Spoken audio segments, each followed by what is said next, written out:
Hey everyone, welcome back to Mystic Mooncraft. Sorry about that. I was just finishing up a reading for a client. If you are so inclined and you would like to take a look at anything that I have up on Etsy, including tarot decks that I have actually designed myself, then by all means, please do so. But don't feel as if you have to. All right, guys, I did have a comment in my comments about protection work. So I do want to touch on that. And this is by no means an exhaustive list of ways. There are certain things that I use to protect my home that I'm not going to tell anyone. And you shouldn't either. But this is to give you a general idea of certain things that you can use to protect yourself, your space, your home. Let's go ahead and begin with something really simple. And for those of you who have a difficult time with visualization, this may or may not be for you. But every night, as I prepare for sleep, I'm lying there and I have my crystals on either side of me. I actually have one that's sewn into a face mask as well. I will envision a bright ray of light that emits from my solar plexus. We'll talk about different chakras and what they do in a different video covering Kundalini, because I know that some of you are interested in what that is. But it is a light that extends up. I visualize it going outside of the roof of the house and covering the entirety of the property. It's a bubble, and you can use this bubble. I use it a lot whenever I'm out in public. It's an energy shield, and it's something that I would love for you to get really, really good at. For those of you who have social anxiety or who deal with being in public in general, this is really something that can help you. It can go a long, long way to feeling safe and protected and not allowing empaths. Listen up, because I am, and this is a game changer. It will whenever you get it down. And yes, it does take practice. You'll be able to block out some of those emotions that you're feeling from other people. You'll be able to go to the mall. You'll be able to go to the park. You'll be able to sit and ground in a public space without constantly having to deal with other people's energy interfering with yours. So visualizing that if you want to, this is a great exercise to do for anything. This is for preparing in ritual to sit down and do your manifestations, your spells, your sigil work, your anything. Whenever you breathe in, imagine that you're breathing in black dust, right? That's all the negativity that exists in your atmosphere, right? And as soon as you breathe out, it's a slightly paler color. And then eventually you're breathing in lighter colored because you've cleared everything out. Think of it like a filter, like you're actively filtering. And then it comes out as pure pearly white silver breath. That's kind of what we're going for here. You visualize all of the negativity that's coming into your atmosphere, into your body, into your world, into your vessel, and then you visualize eventually that all being filtered out until you're breathing out pure crystalline light. Now, does that necessarily mean that we've gotten rid of everything inside of us? That no, we've just cleared our energetic space, an energetic reset. And then throughout the day, throughout the hours, that stuff does accumulate and it comes back. This is not a forever fix. None of these, by the way, that's a caveat. None of these are forever fixes. These are always things that you are going to need to keep up with on a routine basis. Home protection, self-protection, spiritual protection is something that we need to continually keep up. We've talked about a mirror spell in previous videos, but I'm going to go ahead and bring that one up again. So it's a return to sender spell. So it's just on a magnetic or a silvery reflective disc, and you can be as vague as you want. If you have a particular person, say a neighbor or someone at your work who is consistently giving you shit, and you want to reflect that back to them, then you can write on there, so and so, your words do not bother me. Your energy that you send to me, I send back to you times 3 and 3. So mote it be times 10 and 10 again. However you'd like to phrase that. Let me specify that this does not, this is not a hex. This is not a curse. This is simply reflecting back to the person what they're giving you. That's it. Do unto others as you would have them do unto you. Absolutely. Allow me to reflect back to you all of the negative energy that you're sending me. See how you like it. Again, you can visualize a bubble or a sphere. These are just bullet points. You can visualize a bubble or a sphere that surrounds you. I do this at night around the bed. Around my husband and I as we sleep.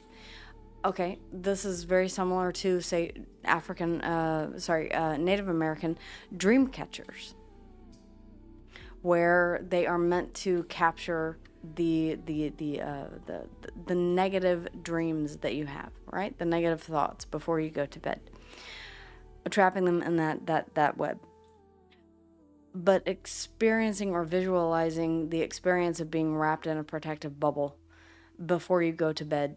And if you continue to reinforce that practice, it does actually, and you call upon your deities, all of this works together synergistically. They're all pieces of a broader puzzle that fit together. You can create a personal protective shield.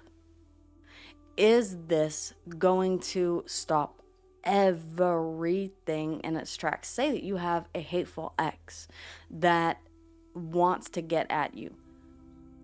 There are certain times whenever I'm going to tell you there's no amount of house protection or servitors acting as protectors or anything of that case. There comes a time whenever you do have to involve law enforcement.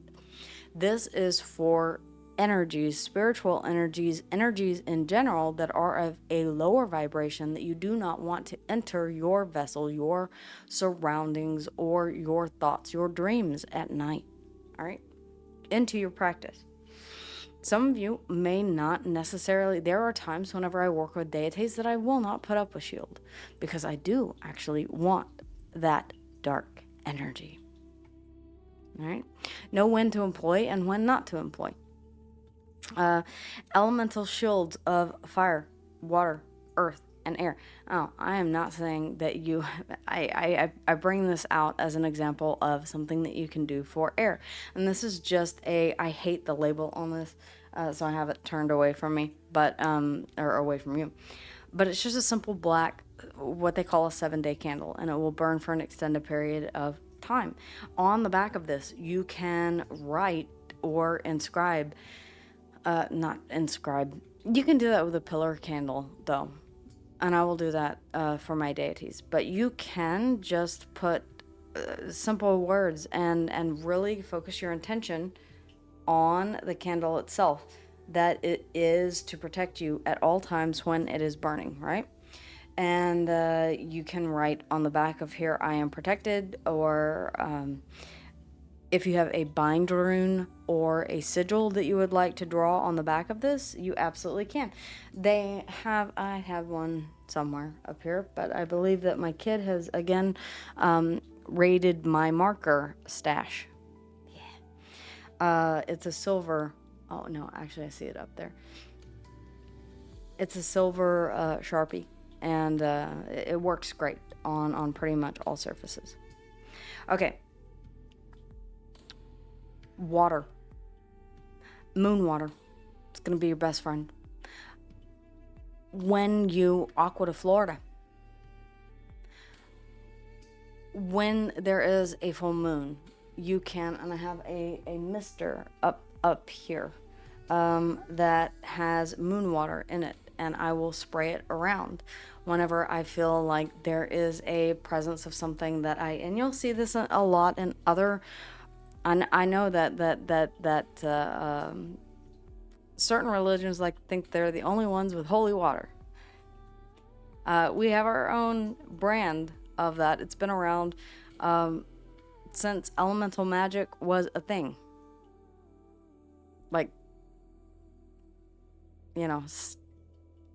7,500 years before the holy water thing was a thing.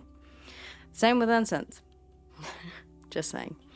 All of these traditions, all of these things that are popular in mainstream religion come from a singularity point, right?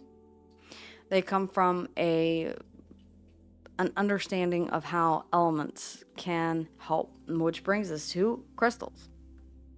Selenite being one of them. There are a lot. Black tourmaline. Let's see. Let me see if I can get away with showing this on YouTube. But it is this I use to cut cords. You can imagine what the other side looks like. But this is black obsidian. Fantastic. I have several of these scattered around the house. I would also say that black salt. All right. And I have some. I meant to grab it, but I did not. It's over in my altar. Black salt, fantastic. And this is different from gunpowder, which is an aid in accelerating spells or adding more fuel to the fire, so to speak, when you're doing spell work. And you can sprinkle a little of that here on top of the black, simple black candle. Simple black candle, right? There are certain oils that you can put. Now, careful not to put too much oil into a candle that has a glass enclosure. Why? Because it will explode. All right? Never leave fire unattended. I'm gonna just common sense, guys. But for those of you who did not know, if you have too much oil, say that you use a petition and it has a lot of oil in it, you try and burn it in something that is glassware, it's going to shatter. This is not a safe thing to do. I don't care how thick that glass is. It gets to a temperature that is above what glass can handle. Cast iron now is a different story. All right. Color-coded shielding for different purposes. Again, we talked about black. We talked white, the same. All right. It depends on what kind of, but black and white are non-color specific. So just go with that in terms of anything else. Maintaining and refreshing shields. This is exactly what I was talking about earlier. Yes, these do need to be redone. Yes, crystals do need to be cleansed. All right. And that's where moon water comes in. So you can, and you see, I just pulled off a little piece of now there are splinters of selenite is very, very soft as far as the ohms are concerned. If you're not familiar with that, it's a hardness scale for different gems or crystals. It's very, very soft. It's very easily breakable, and that makes it wonderful for you to draw, just like with chalk, on your front door, underneath your doormat. All right. Whenever we're talking about that will need to be refreshed, say once a month. All right. If you have a servitor that is charged with guarding the house, which is a fantastic idea, go check out my video on servitors. But you can you'll need to continually provide that entity with energy, or it stops doing its job. It's just like if you stop getting paid, you're gonna stop showing up to work, right? Okay, same kind of difference. So the candle, yes, and it can be any kind of candle. The selenite. Another thing that I really like to do is to take tiger balm, which has camphor in it. Which camphor, again, this all, remember the magical herbs and plants that we talked about. Camphor has specific principles and properties that are good for. So all of the windows, I have a bind rune that's drawn in camphor. In every corner of every room of every inside the house, there is black salt. Along the windowsills, along the front and back doors, any entry points into the home are all protected.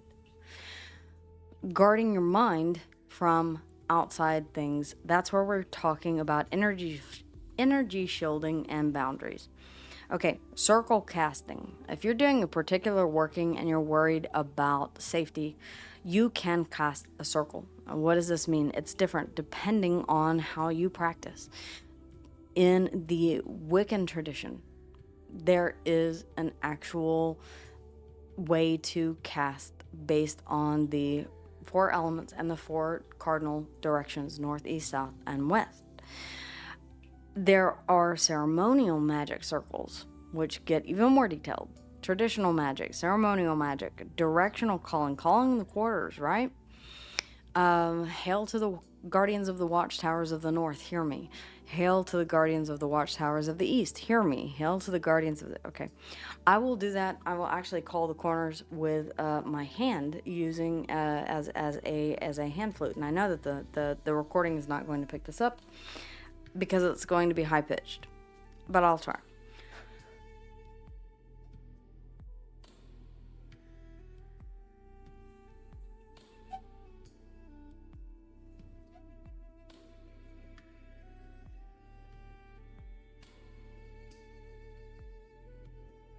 All right, it is working, but you can't hear it. Anyhow, which I anticipated.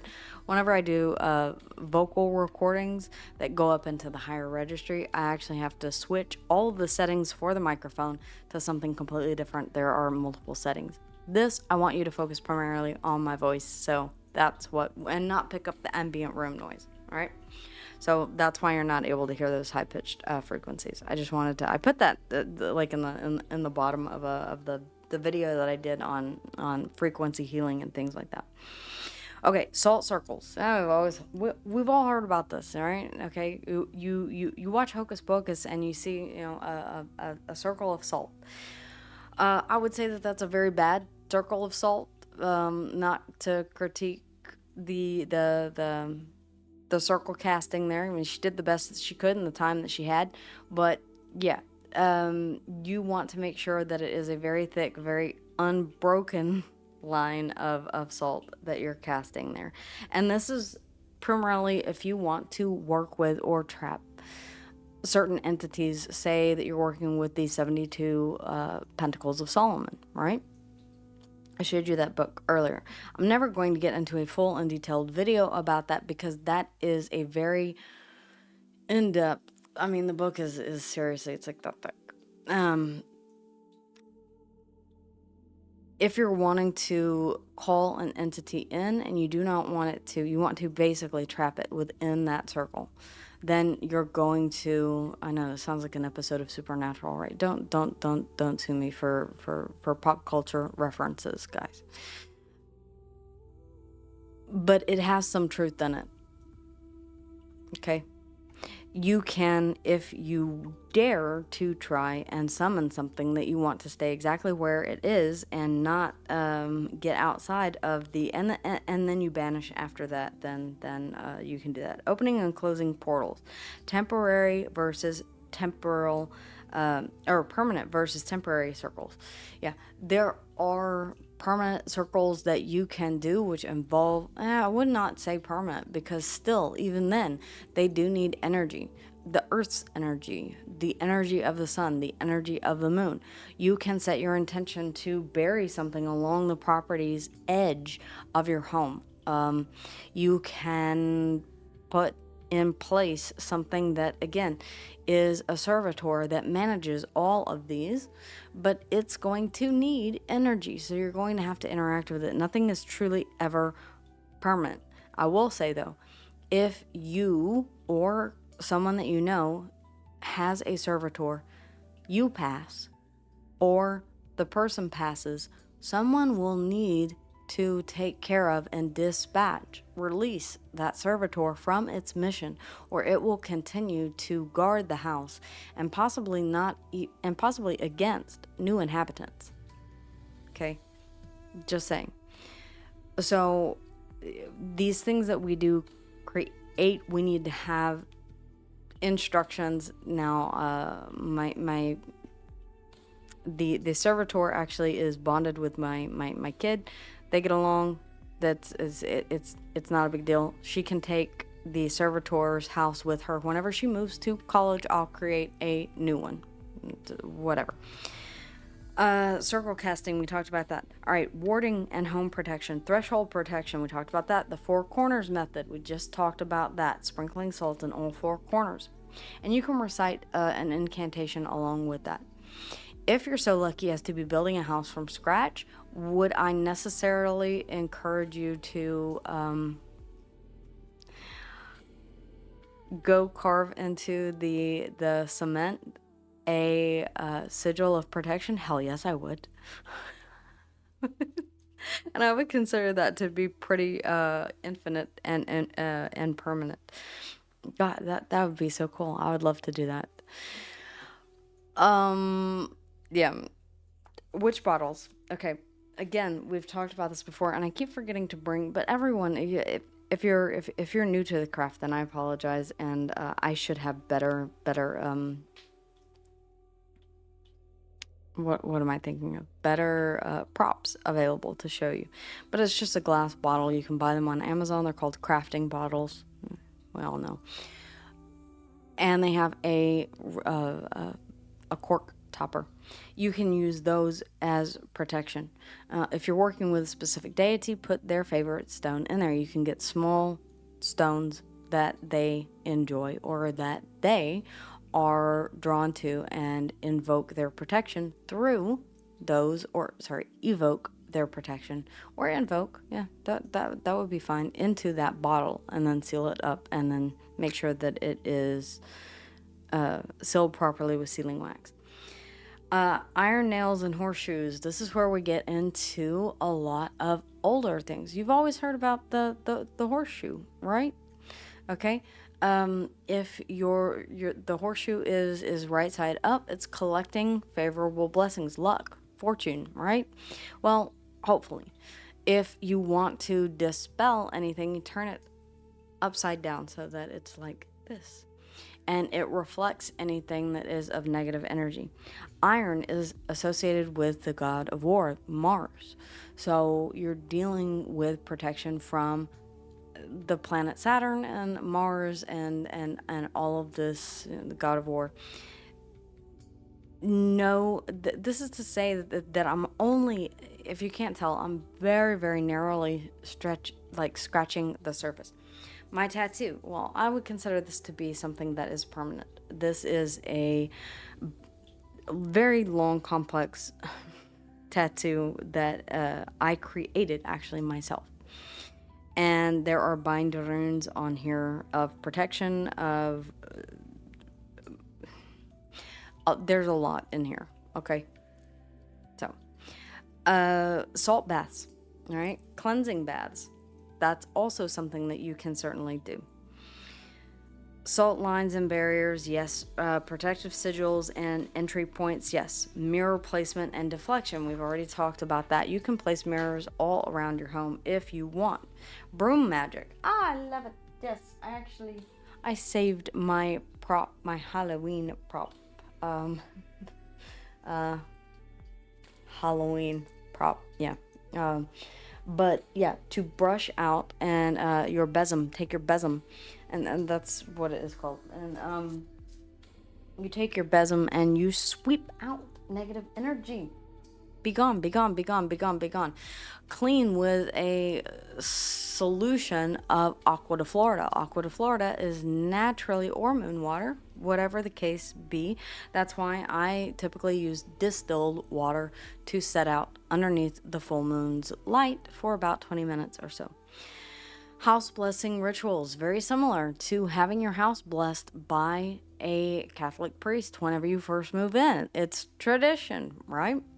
It's very similar to the Jewish tradition of having a, oh, please someone tell me in the comments. It is a it's on the side of the door, and I forget the name of it. I would have to look that up. My apologies. Now it's gonna bug me. Okay, I hate it whenever that happens. Rosemary. Grow these things around your front entrance, your back entrance, in your garden, just in general. Okay? Rosemary, sage, lavender, rue. Again, refer back to a book that is in regards to, and the one that I have is, and I really do like it, it is Magical Herbs. Okay? The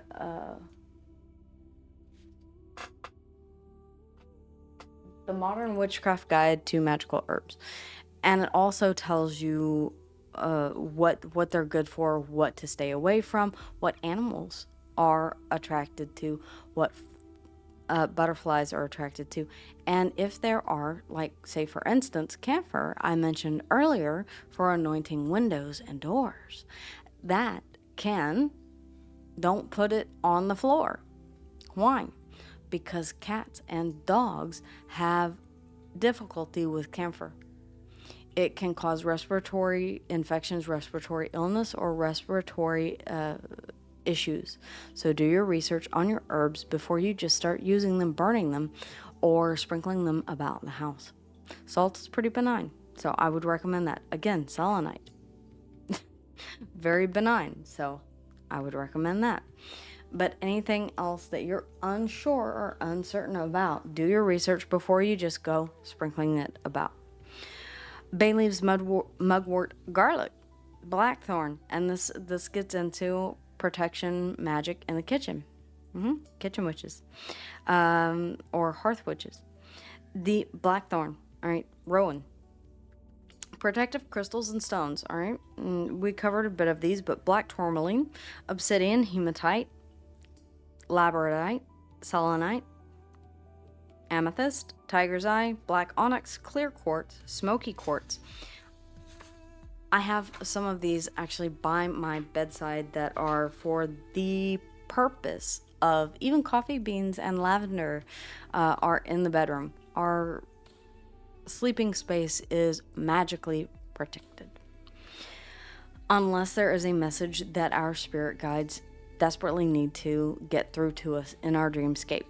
And we understand that. Protective symbols and sigils, we talked about this. All right, so those can include the pentacle or the pentagram, the Eye of Horus, the Hamsa, the Hand of Fatima, right? The triple moon goddess, or the triple moon. That's also, it's really not the triple moon, it's actually a quadruple moon here. It shows a lot of different phases. All right, the Helm of Awe. The bind runes for protection, which I have mentioned before. Celtic knots. Personal sigil creation. Figure out one on your own. Sit down and we'll get into sigil creation if you guys want me to give you a bit of a, always do research. There are a bunch of books. I actually have one on sigil magic. I think it's over there in by my own Book of Shadows, my grimoire. But yes, sacred geometry. The flower of life, or Metatron's cube. Hello. Yeah.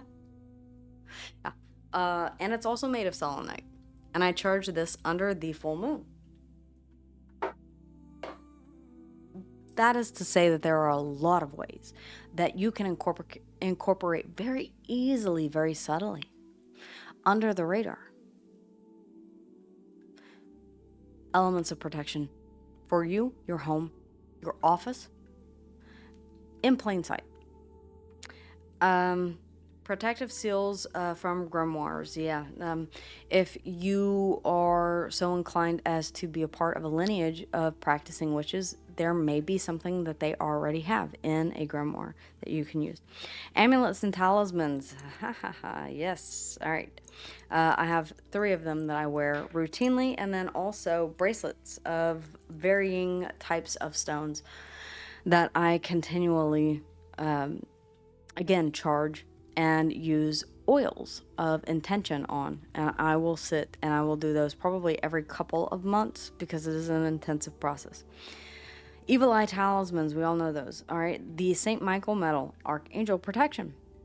Mojo bags, Griskus bags. All right. Again, there are many throughout this house. There are many that are hidden in plain sight. There are many that are underneath pillows. There are many that are underneath beds. There are many that are underneath, yeah, everywhere. Protection pouches, same kind of deal. Charging and consecrating amulets. Again, it is a bit of a process. So first it needs to be cleansed, which means sitting out underneath the the full moon.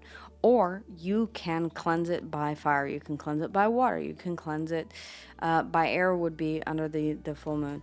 I can't really, earth would be salt. Yeah, you can cleanse by salt. And then you would consecrate the amulet, which would be putting it on something that has a sigil of protection, and you would focus all of your intention and you would speak aloud. This is meant to protect and not harm, to cause any who would seek to do ill harm to me to be dissuaded, for that intent to be returned to them. Again, I always use the return, because if someone is willing to send me bad vibes, then why should they not go ahead and have those bounce back on them? If they're willing to do it to you, then, well, I mean, just help the karma police out just a bit and go ahead and mirror that back to them. I mean, after all, they were willing to do it to you. So if you're ever worried about hexing someone who has done you wrong, you are simply giving back to that person exactly what they have given to you, and you're focusing all of the rage. We'll get into that later, but you're focusing all of that intention, all of that rage, all of that anger, all of that betrayal into whatever it is that you are hexing or cursing in that person's name. It does not incur any extra karma on your side of the fence for doing baneful magic in certain circumstances. Now, are you going to go around just cursing everybody? No. All right. There's a very good book on that, Utterly Wicked, that I have up in my collection that talks about just that, when it is appropriate. It's just like when manifestation is appropriate. Again, I digress. I could talk about this in so many different angles. Wearing and carrying considerations. Yeah, again, all right. Creating and purchasing. Creating versus purchasing. I'll talk about this just a little bit. Yeah, you can purchase something. Beware of certain stores out there, and I know that I at the beginning of the video I told you guys to come by and check out my Etsy. But there are some people out there that will don't buy anything off of Temu, don't buy anything off of Amazon, don't buy anything that is, it's best, it is best if you do this yourself, because your intention has been put into it. Now, there may be 287 monks that have prayed over this amulet, and there may not have been. It may have gone straight from a factory right into a bag and landed in the mailbox.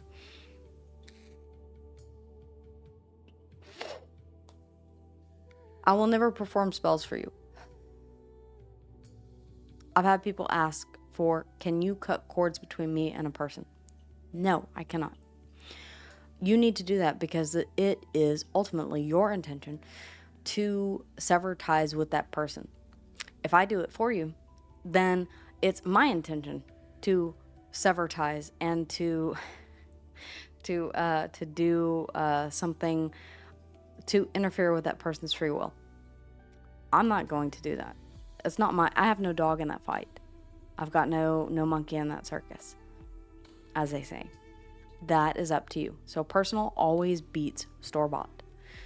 With that being said, can you get something and then cleanse it, consecrate it, and bless it yourself or enchant it yourself? Abso-freaking-lutely. Most everything here has been done exactly that way. I cannot forge a black obsidian athame. I can't. All right. So there are, and every single deck in here has been cleansed, saged. We'll talk about that here in just a minute. All right. So yeah, you can do that yourself. There are shortcuts. If you can't create something, a lot of the things on my altar, I could not create statues and the such. So those have been consecrated. They have been cleansed, and they have been attributed to my deities. That is a way to go about doing it. Lesser banishing ritual of the pentagram. Banishing negative entities. All right. Do not summon if you cannot banish. What does this mean? It means don't get in over your head. Roughly put. Okay, we just talked about cord cutting ceremonies. Banishing. All right, there are banishing oils, there are hot foot oils, there are different types of magic, and this depends on what type of magic you practice. If it's Santeria, if it's a bruja, if it is hoodoo, voodoo, if it's an amalgamation of all of these different practices, if it's ceremonial magic, if it's Wiccan magic, then some of these will apply to you, some of them will not. So know what you are working as or working with, and allow these to adapt to fit into your, I banish you by the element of fire, I banish you by the element of air, I banish you by the element of earth, and I banish you by the element of water, and with the protection of the spirit above, the earth, the universe, Adonai, Elohim, Yahweh, however you feel comfortable. Okay? Smoke cleansing with intent. Yes. Ethically sourced. Palo Santo. Ethically sourced. Sage. And that's a little, because that is a Native American practice.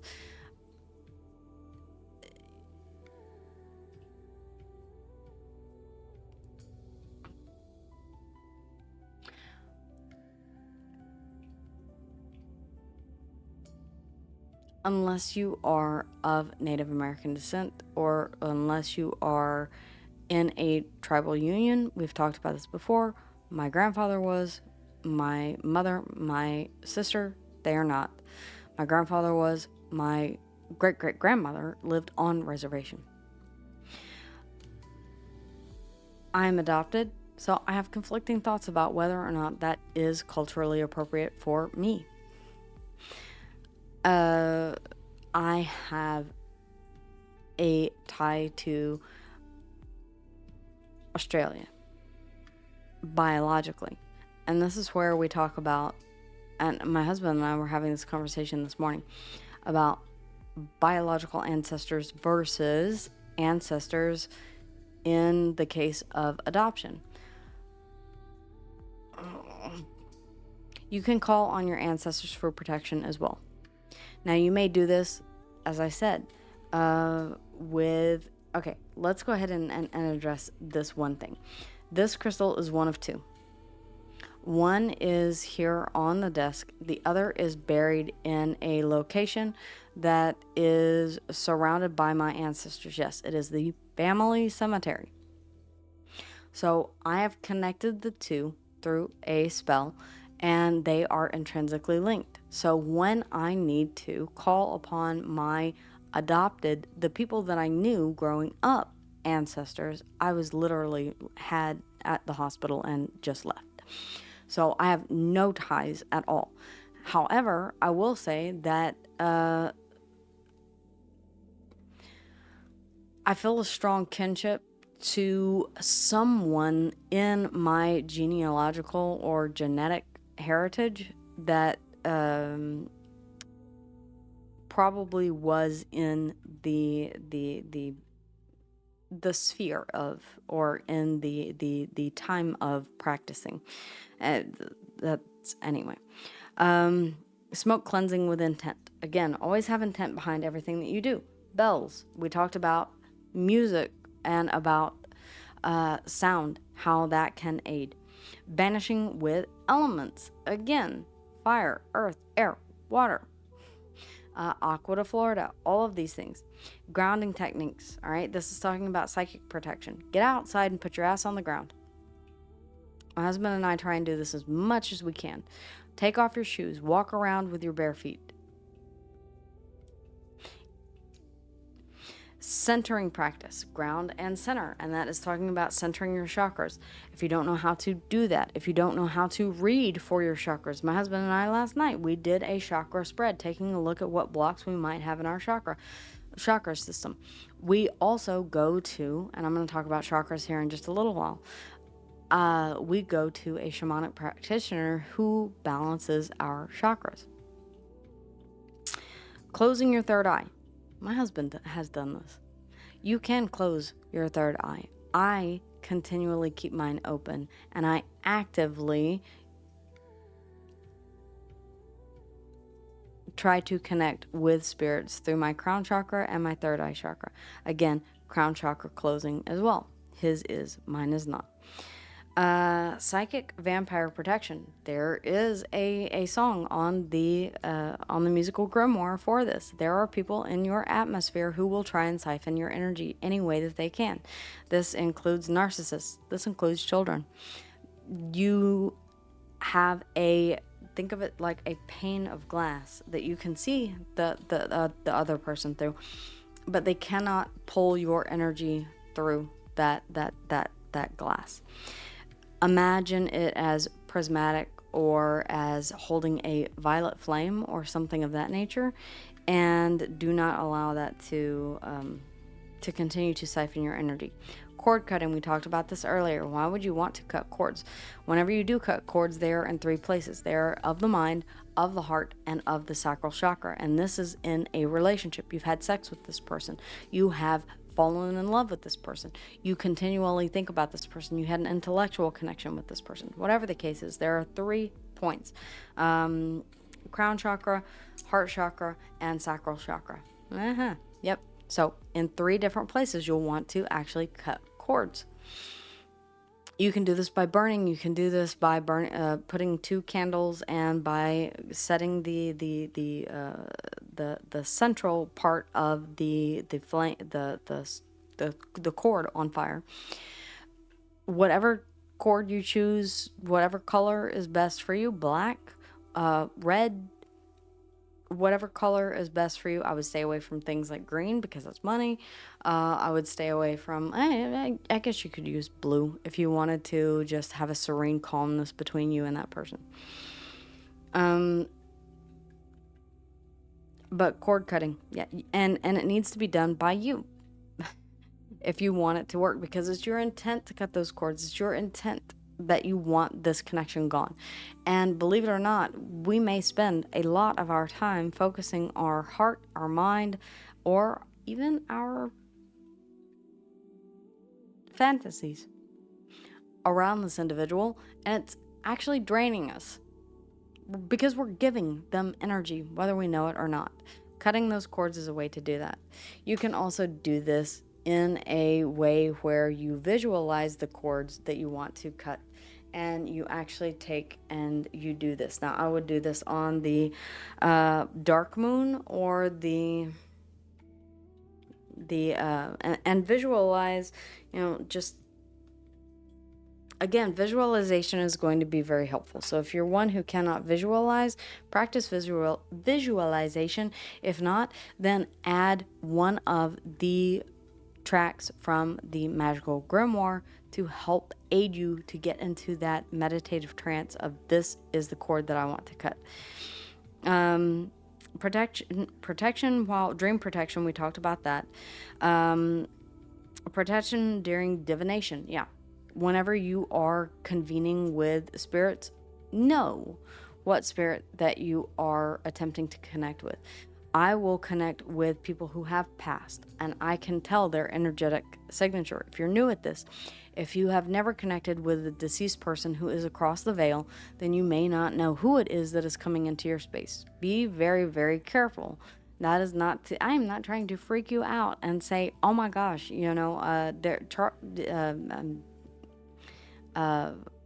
Mussolini is going to try and reach out from beyond the grave. I really highly doubt that. But you may have a spirit out there who is just, for shits and giggles, wanting to F with you. Don't take that advice. Understand whenever the energy feels off. Okay? Call in your deities. Before I do any reading, before I do any practice at all, I always call in my ladies, as I call them, because there are 4 of them. I always call them in to help protect me. Smoke cleansing, salt water cleansing, moon water, even cleansing yourself underneath the moon if you are lucky enough to live out on property where you can completely strip naked and go sky-clad and lay underneath the moon just like you would whenever you're trying to get a suntan with the moon, then you can absolutely do that. Elemental cleansing, spiritual baths, and floor washes. We already covered these. All right. Hex breaking, curse removal, evil eye protection, protecting from energy vampires. Now, these are going to be individual specific things that you're going to want to do your research on. What type of spell do you believe has been cast on you? There is energetic protection will go a long way. The household protections will go a long way from stopping anyone from being able to cast on you. It's not to say that it's not impossible, but it is very easy for you to remove.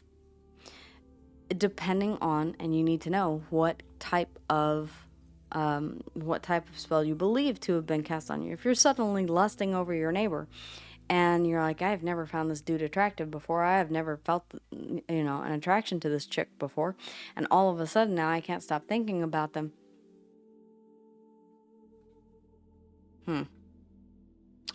Okay, there's a spell for that.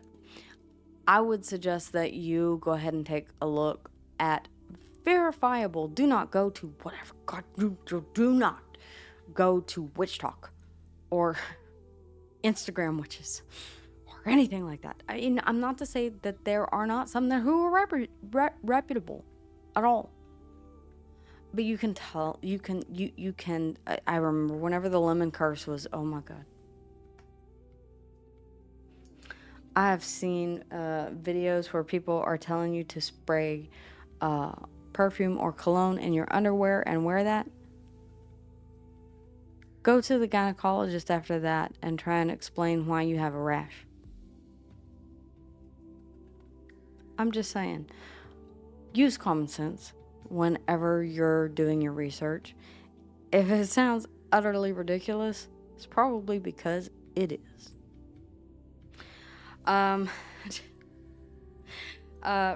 Jealousy and envy shields. Yeah, we're talking about the evil eye.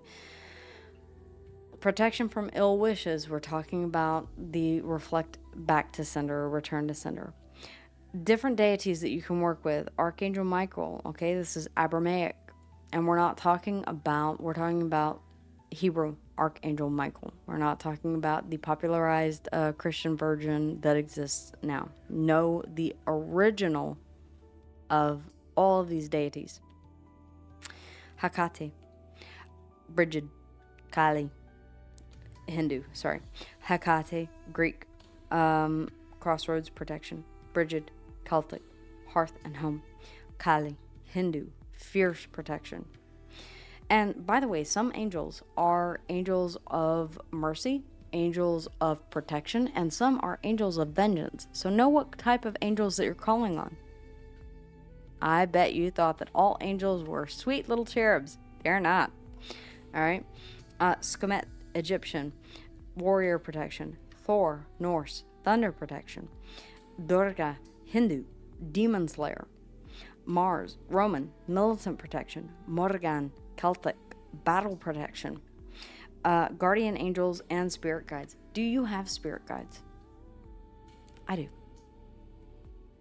I have 2 spirit guides. They are a part of my quartet of ladies that I call in. I do. I communicate with them. I maintain a friendship with them. And I continue to interact with them. The relationship that you have with your spirit guides will greatly, whenever I'm asking a yes or no question, they will communicate with me through a knocking on the back of my third eye. This is something that I have set up. My husband's spirit guides connect to him through his feet. I know it is weird, but you can set up these little laws, these little systems. If it's a yes, do this. If it's a no, do this. Trust your spirit guides. Connect with them before every reading, before every spell or sit down that you do in front of your altar. It's cultural. I'm really not going to get into that because I don't feel comfortable doing having to do anything with cultural that I'm not aware of. Hoodoo, Brujeria, Slavic, Celtic, African, Native American, Asian. Again, I don't feel comfortable. I would speak to someone who's more well versed on that. Mine is eclectic. Protection during magical work. Make sure that you protect yourself, that you cleanse yourself before you step into a sacred space and you begin. Now, if you're just going to visit and you're going to talk with your deities like just a normal person, you speak to them in a very friendly tone. It's the kind of relationship that you cultivate between you and your deity that describes how you two work best together, or how you 5 work best together, or 3. I wouldn't go any further than having 2 deities. Possibly 3. It ultimately depends on what you want from each deity. Protect your sacred space. Protection when opening to spirit. All right. Protection when channeling. Protection for ritual tools. Group working protections. This whole studio area smells like incense because it gets smogged out. There's a lot of cleansing that goes on in this room. Let me tell you. After I get done with my filming in here today, guess what? I'm going to cleanse. It's become a routine for me. Let it also be for you. Closing and sealing entry after rituals. If you have invoked or invited a spirit or an entity or a deity into your space to assist with something, when you are done, give them a license to depart. It can be as simple as, thank you for your help, you are allowed to go now. Or, thank you for your help, I hope to see you next time. Thank you for your help, please leave. If it's a demonic entity or a daemon that you have specifically asked to come in to help with, and yes, this does happen, that you've specifically asked to come in and help, then you may want to do a little bit of a more powerful exit, like go, and a little extra cleansing. Just saying. And going ahead and closing that door. All right. Layered protection. Yes. Protection grids, crystal layouts. You can do crystal grids if you feel so called to do so. An example of one of these would look like, oh no. I don't have the book, or I would just show you a picture from the book. Okay, there we go. All right, there we go. Something akin to that. They're very, very, there's inner divinity.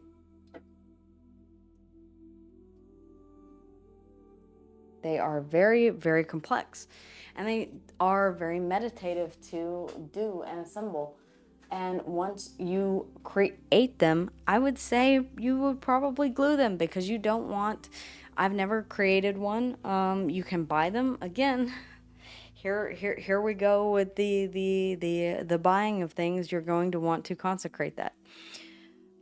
Energy grids are fantastic, but they require a lot of work. They require an investment. If you don't want to make that investment, or you don't have the time to do some of these things, then you may opt for the pre-made version. And in that case, then you'll need to go through the steps that I've already talked about, which is about cleansing and purifying something that you have store-bought, or even if they're the original crystals, those need to be purified before you begin your crystal grid. Purify everything, even if it's a curse, purify it. Cleanse. Even if it's a piece of paper, even if it is a pen that you're going to be writing with, go ahead and take that extra step and just say, it is my intent with this pen to da da da da da da. It is my intent with this paper to da da da da da da da da. You're really enforcing what you want to get out of each working whenever you're doing that. Advanced protection techniques, we're not going to go through those right now. Thought form creation, warding, and planetary hours. We've already talked about creating house wards. Astrological timing for protection spells. Man, this gets into ceremonial magic, and I really, protection through ancestor work. We talked about this in in an upcoming video about blood magic, or if it's already out, blood magic. Protection pacts with spirits. Yes, you can make a protection pact with a spirit. You can also call upon the protective elements of a servitor or something like that you have tasked with. The protection is such a large category. I don't know why I just went ahead and made this long ass video. I'm looking at, we're at an hour already. Regular cleansing schedules. Yes, definitely do this. On the full moon and the new moon, cleanse yourself. Cleanse the house. If you go on vacation, take a smudge stick with you. Take at least a incense stick, and smudge or smog out the space that you will be staying, and remove anyone else's energy from that Airbnb or Vacasa or whatever kind of rental that you're staying in, even if it's a hotel room. Yeah, cleanse it first. Seasonal protection updates. Yes, the changing of the seasons. We're talking about the winter solstice, the summer solstice. We're talking about the vernal equinox and the autumnal equinox, Mabon, Samhain, any of these types. Checking and repairing your wards. When to strengthen your protections. When to strengthen your protections is always keep them, always keep adding to. Okay, if you notice that the sigil that you drew is starting to fade on the window, do it again. All right, completely cleanse it and do it again with the same intention. Same thing if the water washes away your selenite, which it will if you draw it on concrete. Protection as daily practice. Again, every night, whenever you go to bed, try and visualize that sphere of protection. Building resiliency over time. And yes, this will get easier over time. For me, it's second nature. All right, it just happens, and it's almost like that shield is constantly in place.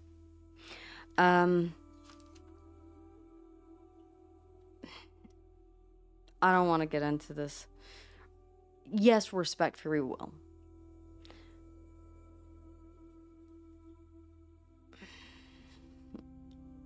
These ethical conundrums. Know when cursing and hexing is appropriate and applicable.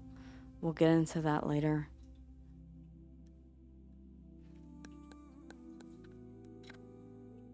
Know when cutting cords is. Do you want to really think before you cut cords? Do you really want to cut cords with a child, your child? Do you really want to cut cords with someone that you had a relationship with 15 years ago? Probably. Do you really want to cut cords with a sibling? Probably not. It's going to take a lot of work to repair that damage that you did. Seeking permission for closed practices. Yeah, this is what we're talking about whenever we're talking about cultural practices, and that's why I didn't feel comfortable speaking on them. Talk with someone who is well versed in that cultural practice, especially if it's a culture that you're well familiar with or that you are living in. Seek advice from someone, a trusted source in your area. Tools, protection oils. All right, I'm not going to get into recipes because that is the books. Okay, it's a learning experience, this thing that we're doing, and you'll continue to learn. There are still things that I need to research before I wholeheartedly commit to them. Is this something that I really want to do? Is there an alternative that I can do? Is this the only form of oil that I can use, or can I use something that is slightly more potent? Is there something that I can use that is slightly less potent, different? All right. Incense blends, again, yeah. Mainly protection, I would say. Candle colors for protection. Black, white, and blue. Same exact things that I just said. Creating protection water. We talked about that. Protection powder. Yeah. Yeah, there's protection powder that you can use, and it's mainly hotfoot powder, which is just as it sounds. It has a heat to it. I'm not going to suggest that you use any of these, especially if you have pants. Yeah, especially if you have pants. Pets, toddlers, children, all right? Or if your neighbor does. Okay? Always keep a journal. All right, a grimoire, a book of shadows, a journal, whatever you want to call it, to track what worked and what did not work. Yeah. Ultimately, this is an outline for research directions. There are underneath each one of these little bullet points that I have here, at least an hour's worth of video for each one of these topics. The tip of the magical iceberg is what we are scratching here on this channel. The multitude of books that exist, the multitude of resources that exist online, verified, of course, are very valuable. But use your discernment and your cognitive dissonance, right? What happens whenever you're just not feeling like yourself? Whenever you notice that you're having a very difficult time being the version of you, and I'm not talking about you have a medical condition. There are extenuating circumstances that can be explained by pharmacology, psychological or medical things. If you notice something that feels off, then employ some of these shields. Take a ritualistic bath and begin again. Sage yourself. All right. Let's see.